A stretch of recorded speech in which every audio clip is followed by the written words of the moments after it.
bon fɛn dɔ de bɛ f'an ka faamuya ne aw silamɛ bɛɛ jihadiste bon a bɛɛ ma Khaybara kɛlɛ Ali ye min kɛ hali sini mɔgɔw t'o fɔ Ali tun bɛ ka fleur de tigɛ yan a tun bɛ ka yiri de tigɛ yan a ko n b'a fɔ jihadi de dɛ ni min kun bɔ a ko kɔrɔ i ye nafigi de walima voilà foli bɛ bolofina weleweleli kurusinfɔn bɛɛ lajɛlen c'est-à-dire ninnu yɛrɛ de ye b'a dɔn k'a fɔ k'u ka ala ko ye violence de ye u ka ala ko ye bɛnkanni de ye u ka ala ko tɛ dɔwɛrɛ ye bon yɛrɛmakaran kɔ ani yɛrɛɲini ninnu ka ala ko ye yɛrɛmakaran ani yɛrɛɲini diɲɛ kama quoi soit nin bɛɛ suratul anfal nɔfɛ ko de ye k'a sɔrɔ olu silamɛ ninnu de bɛ u ka ala neni u bɛ se ala neni na dɛ mais hali u t'a dɔn k'u b'u ka ala neni par exemple misalila n'i ko le Dieu et ses créatures ala n'a ka danfɛnw mɔgɔ nana ala min jira ou ala min jira arabuw la ko o ye u danbaga ye o ala o ye kura ye arabuw ka ala kɔrɔma yecogo kɔrɔ o ye kura ye arabuw ka ala kɔrɔma yecogo kɔrɔ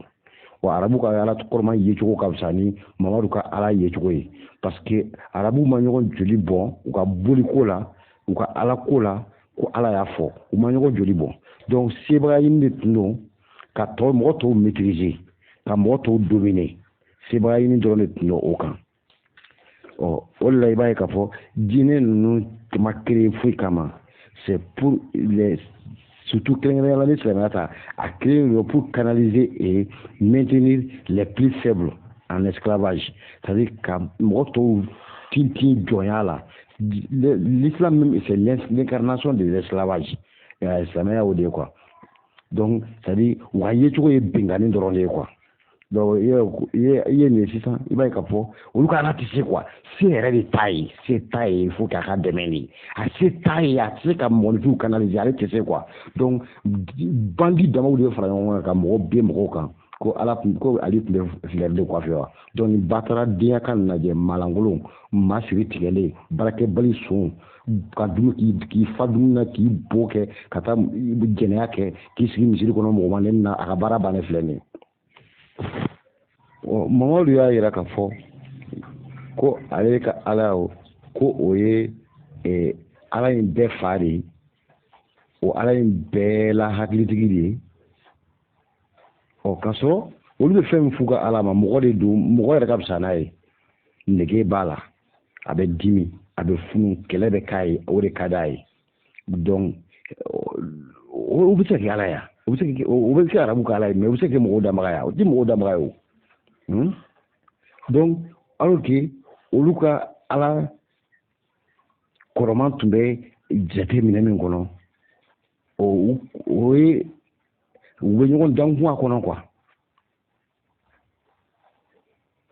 ale mamadu y'a ye k'a fɔ ko ale ka ala ko ye cɛganan de ye olu yɛrɛ d'o fɔ cɛganan don muso t'a bolo den t'a bolo mɔgɔ yɛrɛ bɛ nin hali nin ye i n'a fɔ ko jɛgɛ ye ji dɔ c'est-à-dire olu b'u ka ala neni mɔgɔ yɛrɛ b'a fɔ i ka ala i ko fɛn min danni kɛ cɛ t'a muso t'a bolo den t'a bolo c'est i ko muso n'i ko muso t'a bolo i k'a yira ko cɛganan don n'i ko den t'a bolo i y'a yira ko kɔnna de don donc e yɛrɛ de bɛ ka nin bɛɛ fɔ maa si tɛ ka nin fɔ aw de bɛ ka cɛgananya fɔ cɛganan tɛ cɛganan tɛ aw bɛ cɛganan de don n'i ko den t'a bolo aw cɛganan de don cɛganan tɛ aw de bɛ ka nin bɛɛ fɔ den t'a bolo kɔnna o kɔrɔ ko kɔnna tɛ kɔnna de don kɔnna de bɛ se ka kɛ a hakɛ to kuma den t'a bolo o kɔrɔ ko kɔnna de don muso t'a bolo o kɔrɔ ko cɛganan de don mɔgɔ yɛrɛ bɛ nin fɔ wa nin fɔli yɛrɛ kun bɔ wa n'a sɔrɔ aw tɛ nin danbaga ye nafa bɛ nin na wa arabu de k'i donc arabu de k'i den d'a ma ye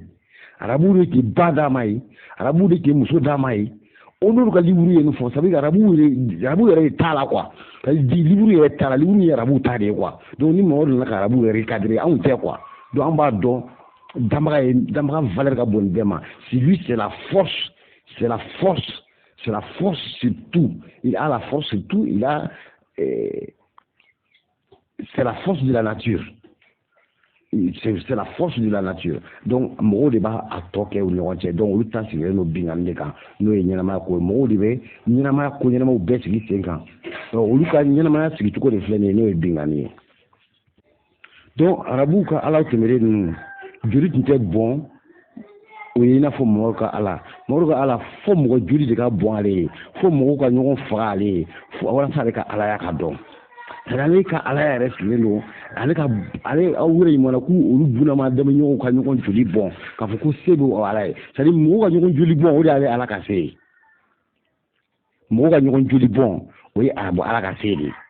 A ka danfɛnw ka ɲɔgɔn joli bɔn o ye arabu ala ka se de. Donc ni wadaya ninnu bɛ waso o de la. U ka arabu makankaw ka worobo ninnu bɛ waso o de la. Makan arabu jɔnden ninnu bɛ waso o de la. Makan arabu wulu ninnu bɛ waso o de la. N'o ye wadaya ninnu ye. Sinon n'i taara kuranɛ kɔnɔ, kuranɛ fɔda 29 a y'a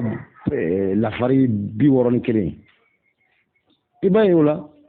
ko n'i ye Mamadu ou bien ala de b'a fɔ wa ko n'i ye ni incrédule ni ɲininka wala ni kodɔnbaliw ɲininka ko u b'a fɔ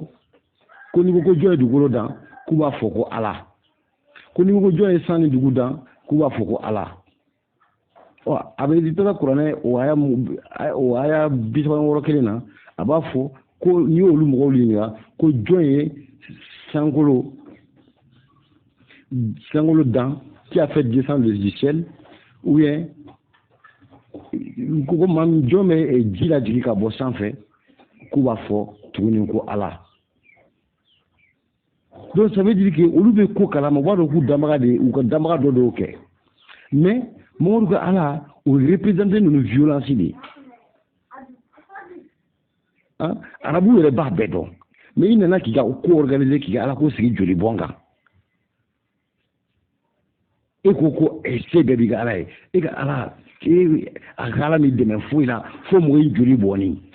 i ka ala min dɛmɛ ɲɛnama foyi la fo ka taa i badenw ani i sinjiw joli bɔn. O wabiya bagan kelen de kelen filɛ k'o ta tuguni ka na k'u b'u badenw jɔ naloma den lagalakatɔ daji bɔ fuwari den arabu jagaminɛla arabu cɛ nɔ mɔgɔ aw bɛ ka wabiya bɛna fɛn fɛn o tɛ quoi. Wabiya ye naloma wabiya ye worobo den yɛrɛ kɔgɔlen de ye. O kuranɛ n'i taara kuranɛ sura 48 na haya 87 a bɛ fɔ yen tuguni ko n'u ɲininka ko jɔn y'i dan k'u b'a fɔ ko ala.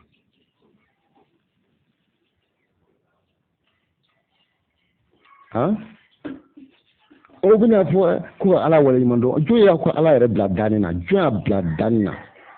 jɔn de y'a fɔ ko danni ka d'a ye ale ye mɔgɔw bila nafɛ da ko k'a sara a ka fiɲɛ di la. N'i mana ɲɛnama kɔnɔ i bɛ fiɲɛ sama, jɔn n'i ma fiɲɛ sama i tɛ sa. O ye nafa jumɛn bɛ e bonyali la o kan k'e bɛ fiɲɛ di, nafa jumɛn bɛ bonyali la k'e an bɛ tɔgɔma i ka dugukolo kan, nafa jumɛn bɛ o la e de m'a dan bingannikɛlaw ta de don. Donc ni ala ye ala violent de ye wabɛw ka surtout wabɛw ka ala wabɛw ye bagan valeur dɔ de bɛ bagan na o valeur tɛ bɔ wabɛ ala quoi. Valeur min bɛ bagan na o valeur tɛ bɔ wabɛ ala parce que baganw ka ko bɛ bila ma de la, conscience min b'o la o t'u permettre ka kɛ i n'a fɔ mɔgɔw bɛ cogo min na mais bagan ka fisa n'olu ye quoi. C'est-à-dire a bɛ i n'a fɔ kungo kɔnɔ wara bilalen mɔgɔw cɛ ma wara k'i kɛ mɔgɔ kan dɔrɔn k'u dun. Arabu ka ala y'o de fɔ wara bɛ cogo min na kungo kɔnɔ arabu ka ala y'o de fɔ silamɛw ye ten quoi ka wara ladege kungo kɔnɔ quoi. Wara bɛ cogo min na kungo kɔnɔ arabu ka ala o ye silamɛw bila ten de quoi surtout kɛrɛnkɛrɛnnenya la wabɛw. Wara bɛ bagan tɔw kan cogo min na k'u dun wabɛw ko de k'u ka ala ko k'u ka bin mɔgɔw tɔw kan k'u dun. Sugu bɛ kungo cogo min na kungo kɔnɔ arabu ko k'u ka ala ye ou bien Mamadu ko k'u ka ala wala wabɛw ko k'u ka ala ko de ko ka bin mɔgɔw kan k'u dun cogo la sugu bɛ se min na k'o minɛ k'o dun. Kungo wuluni bɛ cogo min na kungo kɔnɔ wabɛw bɛ ten de k'u ka ala de ko k'a bin dɔ tɔw kan k'olu dun. bama bɛ cogo min na ji la wa bɛ ko k'olu ka ala ko ten dɛ c'est olu ka bɛɛ tɔ fɛn fɛn tɛ ji la o ko olu kan n'u bɛ sugu fɛn fɛn na u k'a bɛɛ dun wa bɛ ka ala ye ko wa bɛ k'u yɛrɛ kɛ i n'a fɔ sɛgɛ o fɛn fɛn ni ale bɛ se k'o ta ka yɛlɛ n'o ye a k'o bɛɛ ta ka yɛlɛ n'o ye k'o dun donc vagabonds coupeur de wuruti bɛnkanni jolibɔn jugu fɛn bɛ diɲɛ kɔnɔ a misali bɛɛ talen silamɛya ni kerecɛnya ma bɛnkanni jugu fɛn fɛn bɛ diɲɛ kɔnɔ a bɛɛ hali mɔgɔw bɛ taa bin kɛ musow kan wala ka musow ta sa la a bɛɛ ju ye wabiya ye wabiya ti foyi ɲɛdɔn ɲɛnama kɔnɔ ni muso ko nafolo ko joli bɔn u ka ala kɔni tɛ balo ni joli ma bɔn u ka ala yɛrɛ balo de ye jeli ye quoi kafiri denbaw lagalagatɔ den worobo denw